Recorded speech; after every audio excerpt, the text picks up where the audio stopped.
안녕하세요. 저는 얼마 전에 이혼하고 싱글이 된 30대 후반의 여성입니다. 원래 다른 분들의 사연을 출퇴근하며 듣기만 하다가 문득 저의 이혼 사연도 쓰면 재밌을 것 같아 사연을 보내요. 사실 제가 지인들에게 저의 이야기를 하는 편이 아니라서 친구들도 저의 이혼 사실을 모릅니다. 그런데 얼마 전 뻔뻔하고 기가 막힌 짓거리를 벌인 남편이라는 작자에게 제대로 복수를 했어요. 통쾌하고 짜릿한 이야기를 속 시원하게 말하고 싶은데 행복하게 가정생활을 하는 친구들에게 말하기는 뭔가 좀 그렇더라고요. 그래서 여기 청취자분들께 저의 이야기를 한번 들려드릴까 해요. 끝까지 잘 들어주세요. 저와 남편은 결혼 전 같은 회사에 다녔습니다. 남편은 정규직, 저는 계약직이었는데 남편은 선배 사원들은 물론 계약직 사원들에게까지 친절하고 어려운 부탁도 잘 들어주었어요. 그런 모습이 좋아 보였던 저는 남편에게 호감이 생겼고 그 후 연애를 한 뒤 결혼까지 앞두게 되었죠. 결혼을 생각하고 처음으로 시댁에 갔던 날 저는 시어머니를 보고 깜짝 놀랐습니다. 시어머니가 저를 어릴 때 키워주셨던 돌아가신 할머니와 쌍둥이가 아닐까 싶을 정도로 닮으셨더라고요. 시어머니는 저를 반기시거나 제게 웃음을 보이시지는 않았지만 그래도 참 좋았답니다. 시댁은 우리 집에서 30분 거리에 있는 수도권 근교의 시골 마을이었어요. 시아버지는 예전에 돌아가셨고 시어머니는 농사를 지으시면서 수확한 농작물을 인터넷으로 판매하고 계셨습니다. 우리는 결혼을 준비하며 서로의 금전 상태를 공유했는데 남편은 직장 생활을 오래 한 것에 비해 모은 돈이 얼마 없었어요. 왜 그런가 했더니 그동안 월급의 절반을 시어머니께 드려서 저축할 수가 없었더라고요. 지금까지는 그렇게 살았어도 결혼 후에는 이렇게까지 용돈을 드리는 것은 무리일 것 같아 저와 남편은 결혼 전 시어머니를 뵙고 이 부분에 대해 확실히 말씀드렸습니다. 아무래도 말씀드리지 않고 용돈을 줄여버리면 시어머니께서 난처한 부분이 생길 수도 있을 것 같았거든요. 시댁을 찾아가 남편이 먼저 용돈을 줄여야 할 것 같다는 이야기를 꺼내니 시어머니는 표정이 좋지는 않으셨어요. 아직 둘이 살림을 합치지도 않았는데 벌써 이 어미 용돈 줄일 생각부터 하냐? 엄마로서는 조금 서운하구나. 그래도 이해해줘. 앞으로 우리 둘이 아기도 낳고 먹고 살려면 빠듯해. 요새 집값이며 물가도 다 고공행진이고 서운해만 하시지 말고 이해 좀 해줘요. 이놈이 그동안 이 어미가 키워준 건 생각 안 하고 벌써 여자한테 휘둘려서는 제가 그러라고 시키디? 그게 아니라 나도 이제 가장이 되어보니 현실적인 금전적인 문제들도 보이고 해서 못난 놈, 내 아들 등쳐먹는 못된 엄마 아니냐 알겠다. 상황이 이러니 어쩔 수 없지 뭐. 대신 나도 형편이 넉넉하지는 않아서 신혼집은 못 해주겠다. 매달 들어오던 용돈이 줄어서 나도 먹고 살기 힘들어지지 않겠니? 시어머니는 용돈을 줄이는 것에 대해 반기시지 않았지만 결국 우리의 뜻을 따라주셨어요. 대신 집 마련은 도와줄 수 없다고 말씀하셨죠. 이 사실을 알게 된 친정 부모님은 저희 신혼집을 마련해 주신다고 했지만 저나 남편이나 우리의 힘으로 시작을 해보고 싶어서 일단 원룸의 월세방으로 신혼집을 마련했습니다. 넉넉하지는 않지만 마음은 풍족했던 결혼 후 저와 남편은 주말마다 시어머니한테 가서 농사일과 인터넷 판매를 도와드렸어요. 사실 주말에는 집에서 쉬고 싶기도 하고 남편과 단둘이 오붓한 시간을 보내고도 싶었지만 남편이 어머니 혼자 농사 일하기 힘들어하셔서 걱정된다고도 하고 시어머니가 돌아가신 할머니 같다는 생각에 피곤해도 좋은 마음으로 시댁에 갔습니다. 그렇게 3개월이 지났고 결혼 전부터 다녔던 회사와의 계약이 끝났어요. 그래서 저는 회사를 관두고 새로운 일을 구하려 했으나 경기가 어려워서인지 면접 보러 오라는 연락조차 받지 못했습니다. 그 덕에 전 생각지도 못하게 전업주부가 되었죠. 회사 생활을 하다가 집에 있으려니 몸은 편하기는 하지만 이제 사회에서는 제가 쓸모가 없어졌다는 생각에 마음이 울적하더라고요. 하지만 저와는 다르게 시어머니는 점점 바빠지셨습니다. 시어머니의 농작물 판매가 입소문이 나면서 주문량이 많아지기 시작했고 시어머니 혼자 처리하기 힘든 상황까지 되었죠. 하루는 집에 있는데 시어머니한테 전화가 왔어요. 얘야, 이제 나도 나이가 먹어서 일하기가 너무 힘들구나. 지금 주문도 너무 많아서 나 혼자 모든 일하기가 벅차. 너 지금 회사 계약이 끝나서 집에 쉬고 있다고 들었는데 여기 와서 나 좀 도와주지 않을래?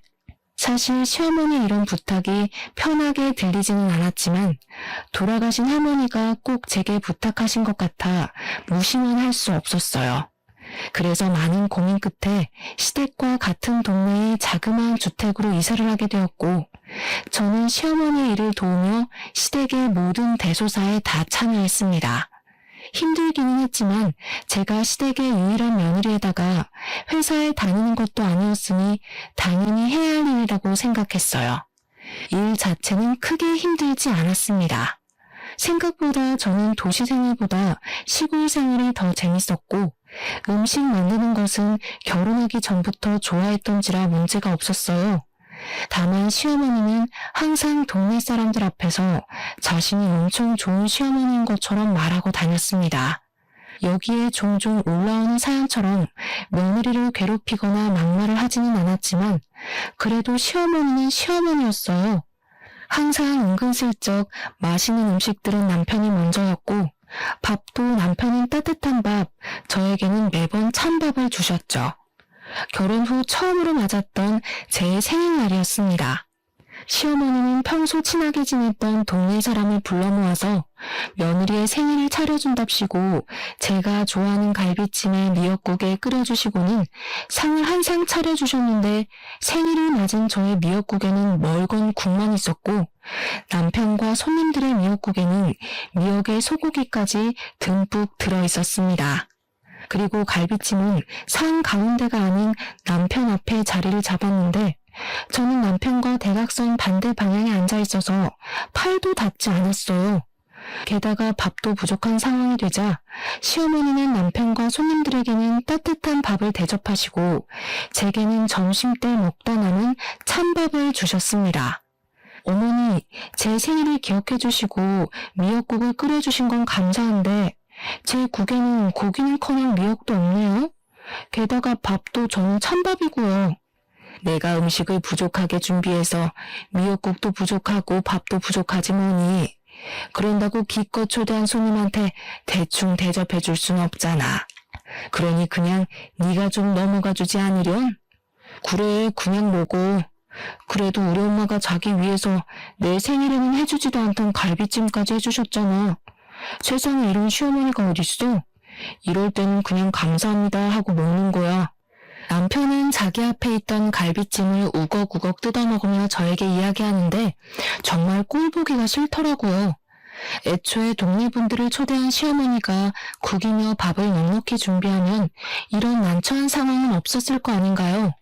무엇보다 저는 그냥 남편과 단둘이 오붓한 생일을 바랬는데 시어머니가 굳이 이런 생일상을 차리신 이유가 동네 사람들에게 착한 시어머니처럼 보이고자 하려는 것 같아 기분이 썩 좋지는 않았습니다.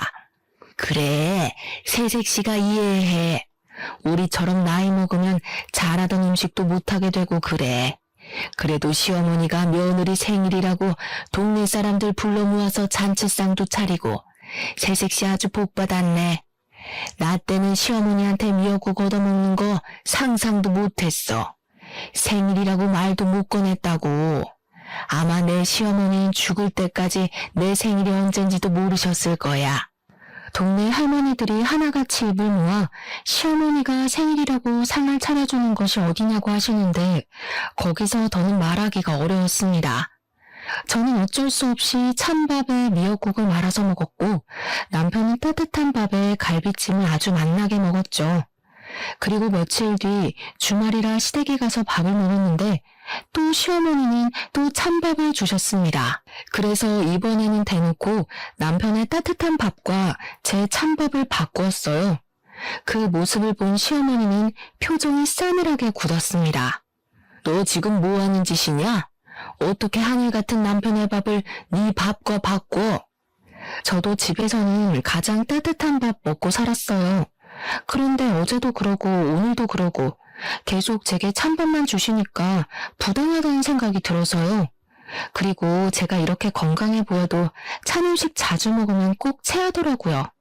너는 항상 집밥을 먹지만 우리 아들은 밖에서 뭘로 만들었는지도 모르는 식당밥 먹고 다니는데 집에서라도 당연히 따뜻한 밥을 먹어야 하는 거 아니야? 어머니, 저도 집에서는 귀하게 자란 딸이에요. 막말로 제가 집에서 놀기만 하는 것도 아니고 어머니랑 같이 일하는데 저도 따뜻한 밥 먹을 권리 있다고요. 너는 결혼 전에도 다달이 우리 아들이 내게 주던 돈도 줄이더니 참 당돌하네. 옛날에는 시어미 말에 며느리들이 아무 말도 못했는데 정말 세상이 어찌 돌아갈는지. 아이고, 억울해서 못 살겠다. 에이, 밥 안 먹으련다. 시어머니는 결국 화가 나 큰 방에 들어누웠고 남편은 꼭 밥상머리 앞에서 눈치 없이 그렇게 행동해야겠냐며 저를 구박했습니다. 다음날 남편은 회사에 출근하고 저는 시어머니가 걱정돼 아침부터 시댁에 찾아갔어요. 시어머니는 여전히 머리를 싸매고 누워 계셨고 시어머니의 소식을 들은 동네 할머니들이 시모가 걱정돼서 집에 오셨습니다. 저는 집에 오신 분들에게 과일이라도 대접하려고 부엌에서 주전부리를 꺼내 시어머니가 누워 계신 큰 방 앞으로 갔어요. 형님, 며느리가 나 일 도와준다고 여기 온 건 너무 고마운데 며느리 눈치 보느라 너무 힘들어 죽겠어. 생일이라고 내가 며느리 생일상도 차려 어제는 밑반찬 몇 개 해놨으니 가지러 오라고 할 겸 같이 저녁을 먹었는데 내가 노망이 났는지 또 밥을 적게 했지 뭐야. 그래서 나는 밥 한 숟갈도 못 뜨고 며느리한테는 찬밥이라도 줬지. 그런데 그거 가지고 나한테 따박따박 대들더라니까. 말년에 아들이랑 같이 산다고 되게 부러웠는데 또 그렇지만도 않네. 나라도 진짜 억울했겠어. 이렇게까지 며느리 생각하는 시어머니가 세상에 어디 있다고 말이야. 젊은 년이 버르장머리만 없어서 내가 어떻게 한 소리 해? 그러지는 마셔. 아무리 며느리라지만 남의 집 귀한 따님인데 그러면 쓰나. 그래도 내 옆에서 같이 일도 도와주잖아. 간간히 용돈도 주고 말이야. 비록 며느리 때문에 용돈이 줄기는 했지만 그래도 그게 어디야? 저는 시어머니가 동네 어르신들에게 하는 이야기를 들으니 정말 어이가 없었습니다. 그래도 일단 손님들 대접은 해야겠기에 방문을 여니 이미 동네 어르신들은 시어머니의 이야기만 듣고 저를 위아래로 훑으시며 혀를 끌끌 차고 계셨어요. 내가 솔직히 남의 집 일에 이래라 저래라 간섭하기는 싫지만 그래도 내가 한마디만 할게. 솔직히 세상 천지에 며느리에게 밥상 차려다 주는 시어미가 어디 있니? 기왕에 시어미 도우러 여기 왔으면 좀 잘 좀 모셔. 이게 뭐니 이게? 어르신들이 얼마나 저에게 역정을 내시던지 저는 그 자리에 그대로 굳어버렸고 그 모습을 뒤에서 지켜보던 시어머니는 아주 만족스러운 표정을 짓고 계셨어요. 저는 시댁에서 집으로 돌아와 이렇게 살다가는 평생 시어머니와 남편에게 큰 소리도 못 내보고 당하고만 살 것 같다는 생각이 들었습니다. 사실 시골에서 살고 있고 아기도 없어서 돈 나갈 일이 많이 없기는 하지만 지금은 남편의 돈으로 생활을 꾸려나가다 보니 아무래도 돈을 쓰고 장을 볼 때마다 어쩔 수 없이 남편 눈치가 보였어요. 그래서 더 남편과 시어머니한테 아무 소리 못하고 가만히 있을 수밖에 없었습니다. 그래서 돈을 벌어야겠다는 생각에 저는 아르바이트라도 하려고 했으나 외진 동네이다 보니 마땅한 일자리가 보이지 않았어요. 저는 오랜 고민 끝에 시어머니처럼 인터넷 쇼핑몰을 열어보기로 했습니다. 일단 여기저기서 쇼핑몰을 효율적으로 운영하기 위한 공부를 시작했고 오전, 오후에는 시어머니의 일을 도왔고 저녁과 밤에는 저의 쇼핑몰 일을 했어요. 다행히 한두 개씩 판매가 되기 시작했고 수익만으로 먹고 살 만큼은 아니어도 한 달에 100만 원 정도는 벌 수 있었습니다. 남편과 저는 각자의 일로 아주 바쁘게 시간을 보내고 있었던 어느 날이었어요. 그날은 꿈자리가 왠지 모르게 뒤숭숭했습니다. 제가 원래는 머리만 대면 코리고는 자고 꿈도 거의 꾸지 않는데 그날은 이상스러우리만큼 악몽을 꿨어요. 꿈자리가 뒤숭숭하고 괜히 엄마가 보고 싶어서 엄마에게 전화했는데 엄마가 전화를 받지 않았습니다. 그리고 잠시 후 아빠에게 전화가 왔어요. 엄마가 장 보러 갔다가 교통사고를 당하셨고 사고가 너무 크게 나서 현장에서 사망하셨다고 합니다. 저는 그 소리를 듣고 바로 장례식으로 달려갔고 남편도 바로 장례식장으로 갔어요. 얼결에 시작한 엄마의 장례식은 정신없이 흘러갔습니다. 그리고 둘째 날 시어머니한테 부고 문자를 분명히 남겼는데 시어머니한테 아무 연락도 없고 오시지도 않았어요. 기다려도 오지 않자 저희 아빠가 먼저 남편에게 시어머니는 언제 오시느냐고 물었습니다. 저희 엄마 그러니까 허리를 삐끗하셔서 거동이 불편하다고 오시지 못한대요. 아까 저한테 연락이 왔어요. 못 와서 죄송하다고요. 아이고 그러셨어? 그럼 내일은 오시는 거지? 아마 봐야 할 것 같아요, 상황을. 남편은 분명히 어제까지만 해도 멀쩡하시던 시어머니가 갑자기 허리를 삐끗하셔서 못 오신다고 했습니다. 저는 허리를 얼마나 다치셨길래 차로 1시간도 걸리지 않는 장례식장에 못 오시나 싶어 걱정되었어요. 그래서 시어머니께 연락을 드려보았지만 전화를 받지 않으셨습니다. 그리고 다음날 발인하고 장례식이 다 마무리될 때까지 시어머니는 나타나지 않으셨어요. 아빠는 대놓고 말씀은 하지 않았지만 끝내 연락도 오지도 않은 시어머니에게 서운한 듯한 표정을 지으셨습니다. 그렇게 장례식을 마친 후 집에 오는 길에 남편에게 시어머니 많이 다치셨냐고 물었어요. 우리 엄마? 허리는 무슨, 그냥 수학할 것도 많고 피곤하다고 해서 못 오신 거야. 뭐? 그럼 어제 우리 아빠한테는 왜 허리를 다치셨다고 이야기한 거야? 아무리 그래도 장인어른한테 일이 너무 많아서 못 온다고 이야기하면 좀 그렇잖아. 그래서 적당히 둘러댄 거지. 어때? 나 좀 그래도 머리 잘 굴렸지. 장난하냐? 정말 너무하네. 사돈은 가족 아니냐? 다른 날도 아니고 엄마가 마지막으로 가시는 날인데 어떻게 일이 바쁘고 피곤하다는 이유로 장례식을 안 오셔? 당연히 만사를 다 제치고서라도 오셔야 하는 거 아니야? 뭐가 너무해? 그리고 가족으로 생각하니까 내가 3일 내내 같이 있었잖아. 그럼 된 거 아니야? 꼭 우리 엄마까지 거기에 가야 해? 그리고 우리 엄마는 원래 기가 약해서 장례식장 같은 곳 함부로 다니면 안 된다고. 그럼 시어머니는 시어머니 친정 부모님 장례식도 못 가셨겠다. 기가 약해서 어떻게 가? 야, 그건 다른 문제지. 그건 친정 부모님이니까 당연히 가셔야 하는 거고. 지금은 사돈이니까 굳이 꼭 갈 필요가 없는 거고. 뭐? 일반적인 사람들은 친한 친구 부모님의 장례식에도 회사에 연차까지 써가며 가. 말을 말자. 정말 상식 이하인 너랑 대화하자니 내 입만 아프네. 남편은 제 말을 전혀 이해하지 못하겠다는 표정으로 더 대화를 이어가려고 했지만 저는 남편과 더는 대화를 하고 싶지 않았습니다. 사돈의 장례식이지만 피곤해서 못 온다는 시어머니, 그리고 그런 시어머니를 이해하고 두둔하는 남편의 모습이 기가 막혀 말이 다 나오지 않더군요. 게다가 시어머니가 기가 약해서 장례식장 함부로 다니면 안 된다며. 도대체 우리 집을 얼마나 무시하면 친정엄마의 마지막 가는 길에 와보지도 않고 연락도 하지 않는 것일까요? 저는 남편에게 화가 잔뜩 났고 남편은 그런 저를 이해하지 못한 채 집에 도착했고 집에서도 우리는 얼음장보다도 차가운 냉전 상태로 밤을 보냈습니다. 그리고 다음날 저는 원래 남편이 출근 후 시댁에 갔지만 그날만큼은 시댁에 가지 않았어요. 시댁에서는 저희 집의 경조사에 참가할 생각이 하나도 없는데 제가 시댁을 위해서 일해야 할 필요성이 전혀 없다고 느껴졌거든요. 제가 가지 않으니 시어머니한테 전화가 왔습니다. 어제 장례식 마쳤다면서? 그럼 얼른 넘어와. 지금 네가 없는 동안 일이 잔뜩 밀렸어. 솔직히 전 시어머니한테 전화가 오길래 당연히 이래저래 해서 못 갔다. 미안하다. 엄마는 잘 보내드렸냐고 물어볼 줄 알았습니다. 사람이라면 그게 당연한 예의 아닌가요? 그런데 시어머니는 잘 다녀왔냐는 말은커녕 일이 밀렸으니 빨리 오라고만 하셨어요. 어머니, 솔직히 어머니한테 너무 서운해요.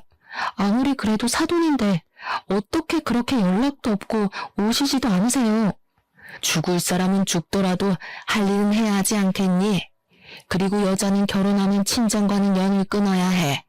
너도 그 생각으로 여기까지 온 거 아니야? 솔직히 나는 너 발인 때만 갔으면 했다. 무슨 여자가 친정엄마 돌아가셨다고 3일 내내 있으려고 그래? 그게 지금 무슨 말씀이세요?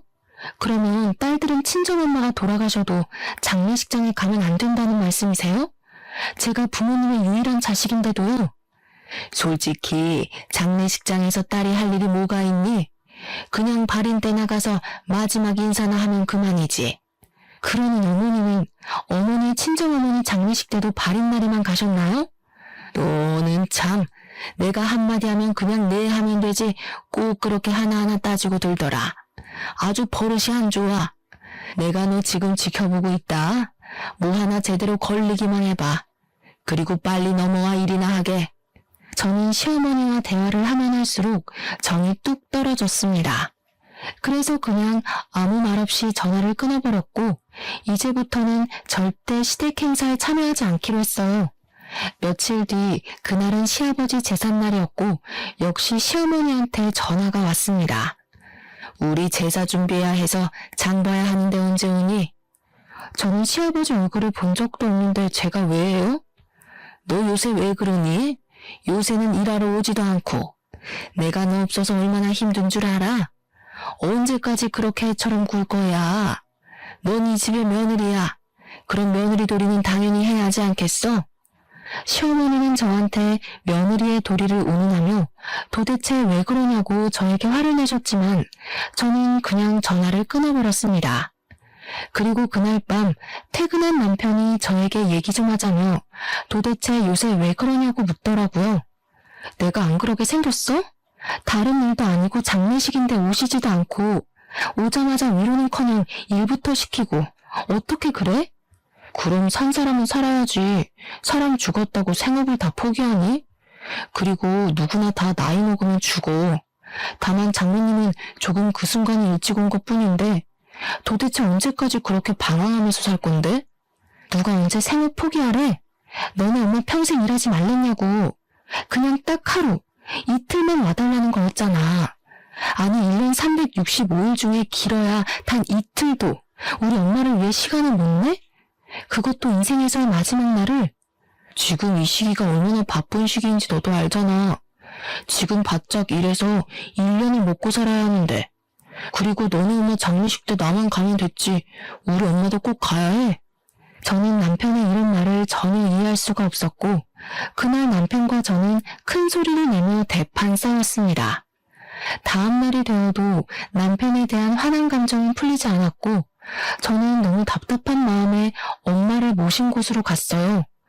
엄마 앞에서 한바탕 울고 나니 답답했던 마음이 어느 정도 풀렸습니다. 어느 정도 진정을 시킨 후 다시 집으로 가려고 나왔는데 모텔 앞에서 모텔을 바라보며 서 있는 남편을 보았어요. 그런데 그 옆에 웬 여자가 있었고 그 여자는 아주 해맑은 미소로 남편의 팔짱을 끼웠습니다. 딱 봐도 남편과 그 여자는 모텔에서 나오는 길이었어요. 누가 보아도 남편과 그 여자는 애인 같아 보였죠. 저는 너무 화가 나 견딜 수가 없었고 이제 이 남자와 나는 더 이상 같이 살지 못하겠다 생각이 들었습니다. 저는 일단 남편과 그 불륜녀가 함께 팔짱을 끼며 다정하게 걷는 모습을 사진 찍었어요. 그리고 그날 밤 퇴근한 남편에게 오늘 어디에서 뭘 하고 있었냐고 물었습니다. 뭐 하긴 뭐해. 회사에서 여태껏 일하다 왔지. 무슨 갑자기 뻔한 질문을 해? 일? 하긴 뭐 일도 하긴 했겠다. 그런데 이 사진은 뭐야? 저는 남편과 불륜녀가 함께 모텔에서 나와 팔짱을 끼고 길을 걷는 사진을 보여주었습니다. 남편은 처음에는 거래처 여직원이라는 말도 안 되는 소리를 했다가 결국 잠깐 만나는 사이였다고 시인을 하더군요. 유부남이 여자랑 잠깐 만나고 할 게 뭐 있어? 이런 걸 바로 불륜이라고 하는 거야, 이 멍청이야. 싸울 필요도 없이 그냥 이혼하자. 솔직히 너나 나나 요새 많이 서로 힘들었잖아. 아이도 없으니 그냥 깔끔하게 갈라서자고. 이혼? 이혼하면 우리 집 일 누가 해? 내가 그 좋은 회사 그만두고 엄마 옆에서 일할 수 없잖아. 그리고 너랑 내가 이혼하면 우리 집 대소사는 다 누가 챙겨? 당장 명절 차례상부터 시작해서 김장 제사까지 누가 하냐고. 살림은 또 누가 하고? 나 절대 이혼 못해. 자기 엄마는 우리 엄마 장례식 때 오지도 않았으면서 이혼을 하자고 하니 자기네 집 일할 사람 없다며 이혼하지 말자고 하는데 정말 기가 막히고 코가 막힐 노릇이더라고요. 너네 집 일은 네가 알아서 해야지. 그걸 왜 나한테 말해? 솔직히 말해서 우리 엄마 장례식 때도 오지 않는 시어머니를 내가 왜 도와야 하는데? 내가 왜 그런 시어머니를 도와서 너네 조상 차례상도 차리고 너네 가족 먹을 김장도 하고 제사상도 차려야 하냐고. 난 절대 못해. 그냥 이혼하자. 네가 이혼 안 한다고 해도 내가 이혼 소송할 테니까 그런 줄 알아. 우리 어디 한번 끝까지 가보자고. 다음날 저는 남편이 출근하자마자 바로 이혼 변호사를 찾아갔습니다. 제 상황을 이야기하니 일단 확실한 증거를 잡아야 이혼 소송에서 이기고 위자료까지 받을 수 있다고 했어요. 그래서 저는 일단 남편이 불륜을 저질렀다는 증거를 수집하기 위해 일주일 동안 남편이 출근한 후 남편의 회사 근처로 가보았습니다. 하지만 남편도 생각이 있는지 회사 밖으로 나오지 않더라고요. 하긴 바보가 아닌 이상 이미 한 번 걸렸는데 또 여자를 밖에서 만나지는 않았겠죠. 그래서 결국 일주일 동안 아무 소득을 얻지 못하고 집에 터덜터덜 돌아왔습니다. 그런데 남편이 주로 사용하는 노트북이 켜져 있었고 메신저도 로그인이 되어 있더라고요. 사실 저는 한 번도 남편의 핸드폰이나 노트북을 몰래 본 적이 없었습니다. 아무리 부부이고 가족이라고 해도 그건 예의가 아니라는 생각이 들었거든요. 그런데 이렇게 된 이상 저는 증거를 수집해야만 했고 그래서 남편의 메신저를 몰래 보았습니다. 남편의 메신저에는 어떤 여자와 사랑의 대화를 나눈 증거가 한가득 있더라고요. 저는 화가 너무 나서 터질 것만 같은 심장을 부여잡고 하나하나 차근차근 읽어보았는데 정말 욕이 절로 나왔어요. 남편은 대낮부터 모텔 대시라고 퇴근 후에는 만나서 데이트까지 알차게 즐겼습니다. 저는 여기서 밭일하고 쇼핑몰 일하느라 바빴는데 남편은 다른 여자랑 주말마다 만나서 여기저기 쏟아냈다고 생각하니 정말 화가 머리끝까지 치밀어 올랐어요.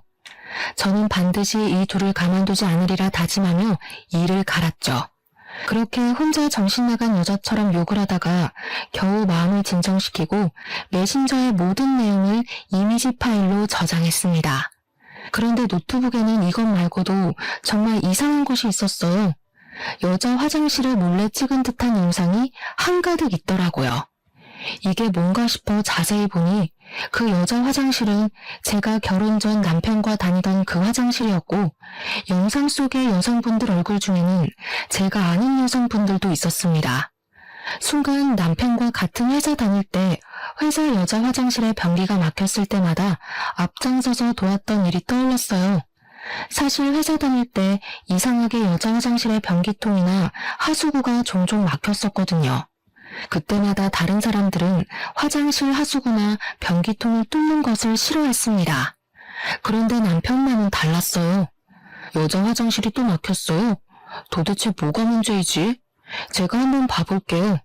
여자 화장실 잠시 들어가도 되죠?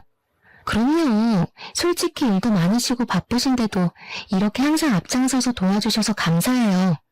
그 뒤로도 변기나 하수구가 막힐 때마다 여직원들은 남편을 찾았고 남편은 인상 한번 찌푸리지 않고 바로 뚫어주어서 다들 너무 고마워했었거든요. 저는 설마 하는 마음에 일단 회사 다닐 때 친하게 지냈던 사장님의 막내딸에게 전화해서 부끄럽지만 남편이 몰래카메라 촬영을 하는 것 같으니 확인해달라고 했습니다. 사장님의 막내딸은 아직 회사에 다니고 있었고 다른 사람들보다 쉽게 사내 CCTV도 확인할 수 있었어요. 다음날 사장님 막내딸에게 CCTV를 확인했다며 전화가 왔습니다. 언니, CCTV 확인해 봤는데 충격적이에요. 왜 그런 남자랑 결혼했어요? 과장님 완전 사이코더라고요. 왜요? CCTV에서 뭐가 나왔는데요? 과장님이 그동안 여자 화장실에 들락날락하며 몰래카메라를 설치한 게 맞아요. 지금 회사 뒤집히고 난리 났어요. 사장님 막내딸 말로는 남편은 펜이나 서류 뭉친 손수건 같은 것을 들고 실수인 척하며 여자 화장실에 들어갔어요.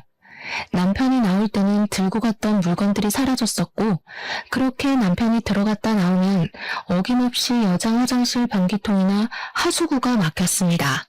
그럼 남편은 이를 수리해준다는 핑계로 혼자 여자 화장실에 오래 있으면서 몰래카메라를 설치하고 배터리 교체 등을 마음 놓고 할 수 있었던 것이에요. 이 모든 사실을 한 저는 남편을 가만둘 수 없었습니다. 저는 사장님 막내딸에게 CCTV 영상을 보내달라고 했고 노트북 속의 영상들을 USB로 옮겨 담았어요. 저는 이 USB를 들고 경찰서에 가서 남편이 몰래카메라를 설치했다고 고소를 했고 이어서 변호사 사무실에 찾아가 메신저의 대화 내용을 증거로 불륜으로 인한 이혼 소송까지 진행했습니다. 사장님 막내딸은 회사에 이런 사람이 있었다는 것에 크게 격분하며 바로 사장님께 보고했어요. 남편은 당연히 바로 회사에서 잘렸고 그렇게 잘리고 나오는 길에 경찰들에게 구속되었습니다. 저는 바로 구속이라는 소리를 듣고 그 모습을 보기 위해 회사 옆으로 갔어요.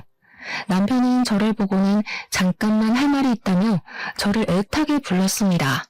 제발 우리 엄마만 모르게 해줘. 부탁할게. 우리 엄마 내가 이런 짓 했다는 거 알면 충격받으셔서 쓰러지실 거야. 대단한 효자 납시였네. 네가 한 짓거리가 잘못됐다는 건 아나 봐? 그걸 아는 새끼가 이딴 짓을 해? 지금 많이 반성하고 있어. 나도 내가 왜 그랬는지 모르겠다니까. 제발 우리 엄마한테는 아무 말 하지 말아줘. 그리고 너 아직 회사 여직원들이랑 가끔 연락하지? 그 여직원들이랑 친하게 지냈잖아. 여직원들에게 선처를 바라는 탄원서 좀 부탁할게. 우리 그래도 결혼까지 한 사이잖아. 안 그래? 그렇지. 결혼까지 한 사이이긴 하지.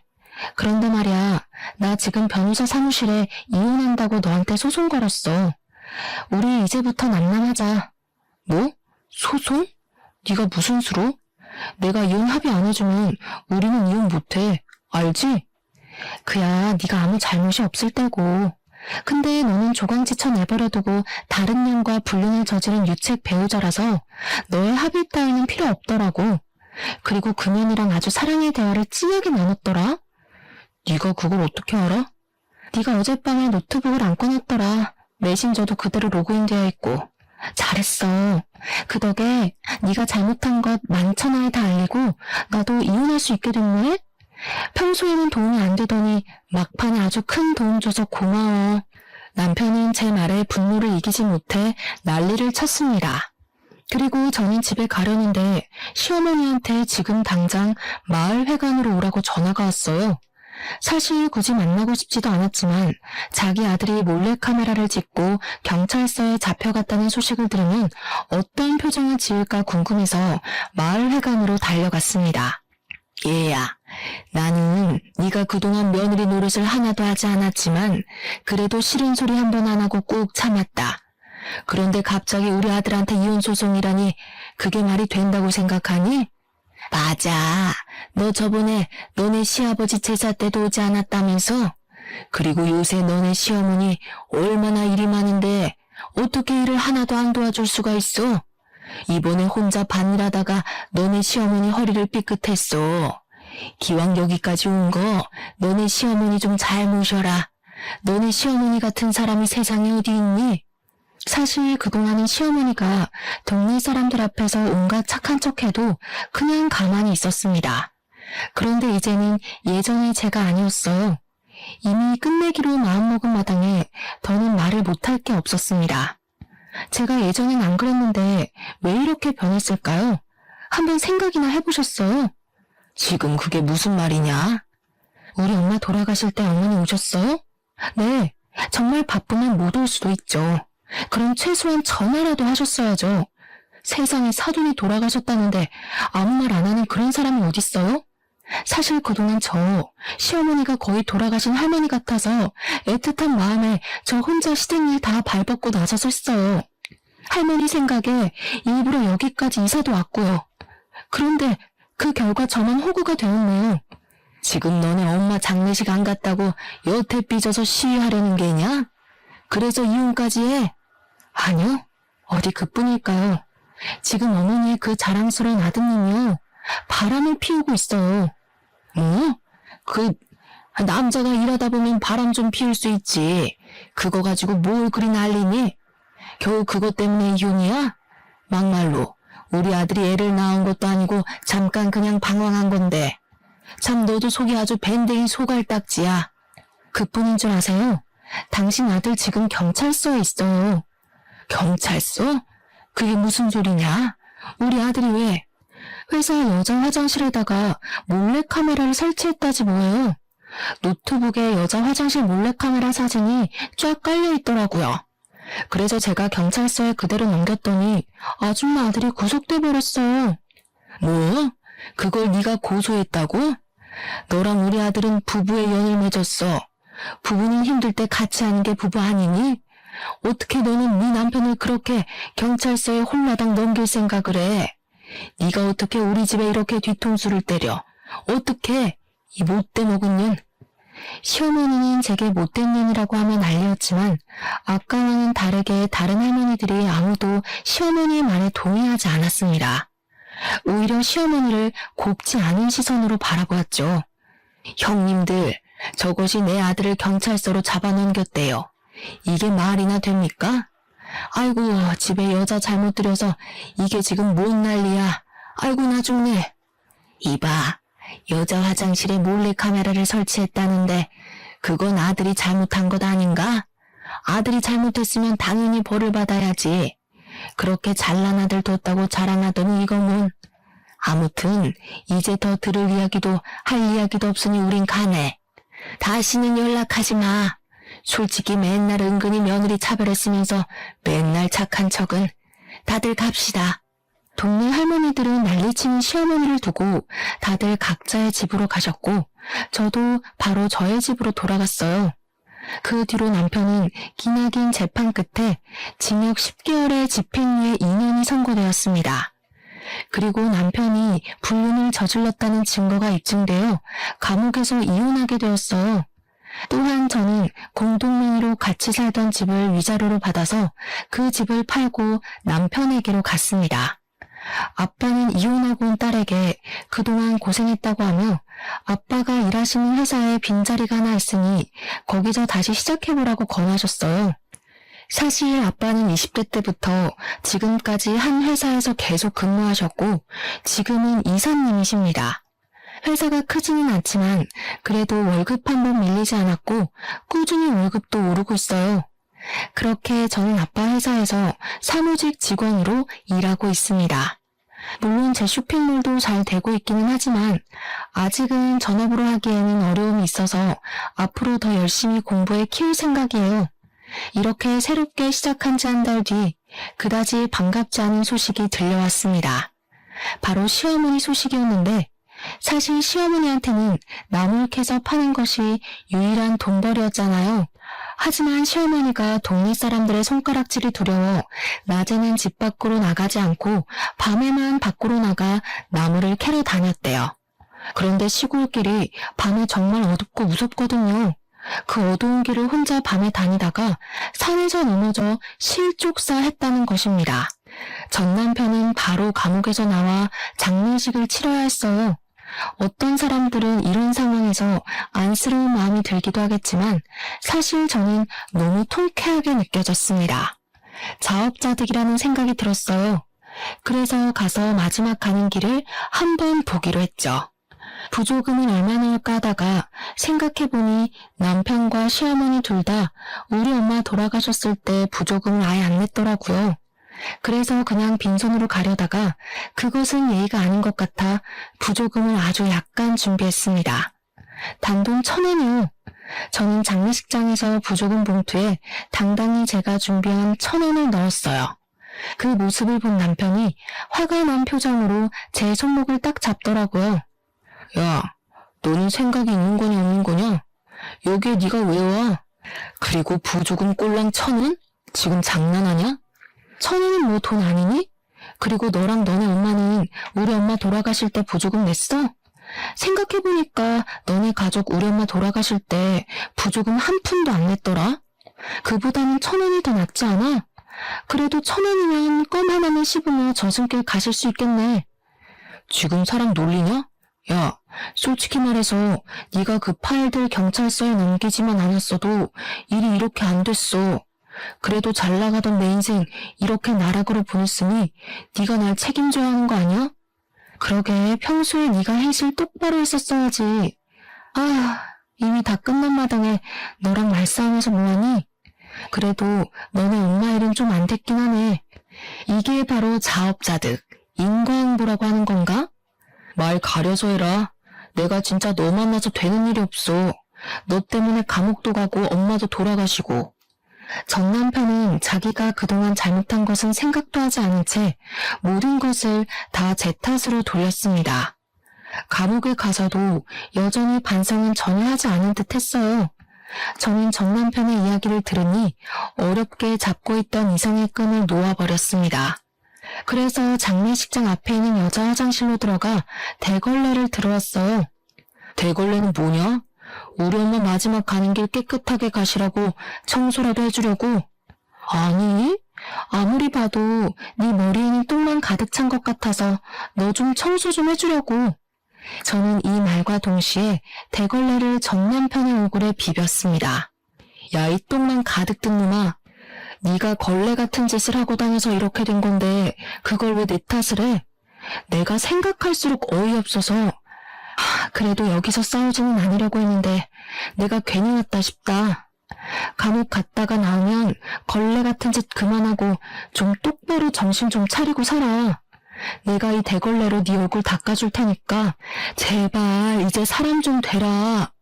대걸레로 세수한 남편은 나에게 세상의 모든 욕을 다하며 난리를 쳤고 저는 그런 남편에게 대걸레 던져주고 나왔습니다. 남편이 정신 나간 놈처럼 소리 지르니 옆방 다른 유족들과 장례식장 관계자들이 다 나와 남편을 구경하더라고요. 저는 그분들에게 큰 소리로 이렇게 사과의 말씀을 전했습니다. 소란을 피워 죄송합니다. 그런데 저놈이 여자 화장실에 몰래카메라를 설치해서 감옥에 갔거든요. 제가 사람 좀 되라고 대걸레로 얼굴 한번 문질러줬습니다. 죄송합니다. 이 말을 하고 저는 장례식장을 빠져나왔고 그 뒤로는 전 남편 놈이 어떻게 되었는지는 잘 모르겠습니다. 이날 장례식장에서 나오면서 얼마나 기분이 통쾌하고 짜릿하던죠.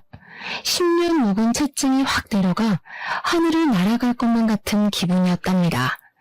이 글을 쓰는 지금도 전 남편 놈이 대걸레로 얼굴을 문대고 화를 내는 장면이 떠올라 미소가 절로 지어지네요. 저는 이렇게 저의 친정을 무시했던 시댁에 이렇게 짜릿한 복수를 했습니다. 지금은 열심히 제 일도 하며 그 어느 때보다 바르고 보람찬 하루하루를 보내고 있어요. 저의 살아온 이야기 어떠신가요? 부디 저의 이야기를 듣는 여러분이 재밌으셨기를 바라며 이제 마무리를 지어볼까 합니다. 오늘 남은 하루 행복하게 보내세요. 감사합니다.